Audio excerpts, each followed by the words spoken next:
સો hi friends, કેમ છો બધા? મજામાં?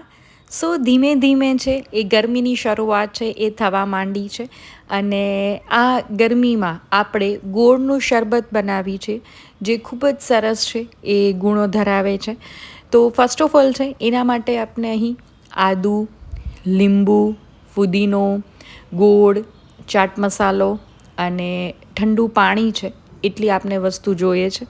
તો લીંબુ છે એને આપણે છાલ સહિત જ ઉપયોગમાં છે એ લેવાના છે અને આ શરબતમાં આપણે ખાંડનો ઉપયોગ નથી કરતા, ગોળનો ઉપયોગ કરી છીએ.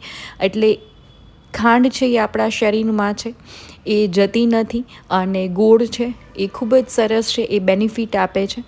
તો ફર્સ્ટ ઓફ ઓલ છે એક મિક્સર જારમાં છે, અહીં મારી પાસે 4થી 5 નાના નાના આદુના ટુકડા છે એ મેં લીધેલા છે. ત્યાર પછી મોટી 3 ચમચી હું ગોળ એડ કરું છું. તમે કોઈ પણ ગોળ છે એ એડ કરી શકો છો. અહીં મારી પાસે ઓર્ગેનિક ગોળ હતો તો મેં એ એડ કરેલો છે.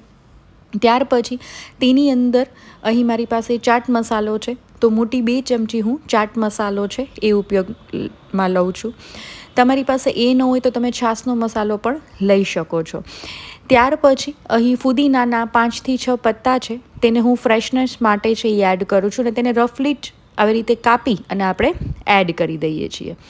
ત્યાર પછી અહીં મારી પાસે એક નંગ લીંબુ છે, તેના હું બીજ છે એ રિમૂવ કરી દઉં છું અને તેને આ રીતે છે છાલ સહિત જ છે એ તેમાં એડ કરી દઉં છું. નાના નાના પીસીસ કરી અને આપણે છાલ સહિત જ એડ કરી દઈએ છીએ.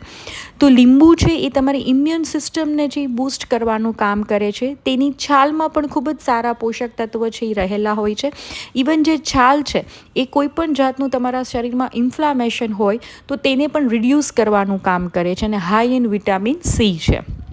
ત્યાર પછી તેની અંદર નિમક એડ કરી મિક્સર જારમાં ફર્સ્ટ ઓફ ઓલ તેને આપણે પીસી લઈ છીએ અને તેની અંદર અહીં મેં 1 ગ્લાસ ઠંડુ પાણી છે એ એડ કરેલું છે અને તેને પણ છે પ્રોપર રીતે પીસી લઈ તેને હવે ગાળી લઈએ છીએ અને તેને સ્ટ્રેન કરી લઈએ છીએ.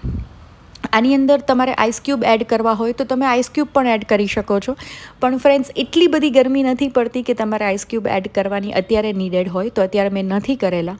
ત્યાર પછી તમે જોઈ શકો છો કે આપણું મિક્સર છે એ આ રીતે આપણે તૈયાર થઈ અને મળી આવ્યું છે.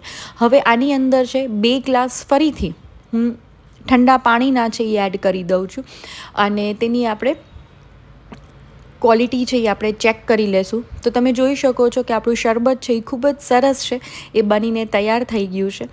હવે આ શરબતને છે એ આપણે પ્રોપર રીતે હલાવી લઈએ છીએ અને ઉપરથી થોડુંક નિમક એડ કરી દઈએ છીએ. 2 ગ્લાસ જે પાણી એડ કર્યું તેના ભાગનું. તો ઠંડુ ઠંડુ શરબત છે એ આપણે સર્વ કરી દઈએ છીએ અને મહેમાન આવે ત્યારે આ શરબત છે એ બનાવીને તમે પીવડાવશો તો ખૂબ જ સરસ છે એ લાગતું હોય છે અને શેરડીના રસ જેવું છે એ શરબત બની અને તૈયાર થાય છે. તો તમે પણ ચોક્કસથી ટ્રાય કરજો ગોળનું શરબત. અને મારી ચેનલને સબસ્ક્રાઈબ ના કરી હોય તો ચોક્કસથી સબસ્ક્રાઈબ પણ કરી દેજો અને મારો વિડીયો ગમે તો લાઈક અને શેર પણ કરી દેજો. તો થેન્ક યુ ફોર વોચિંગ.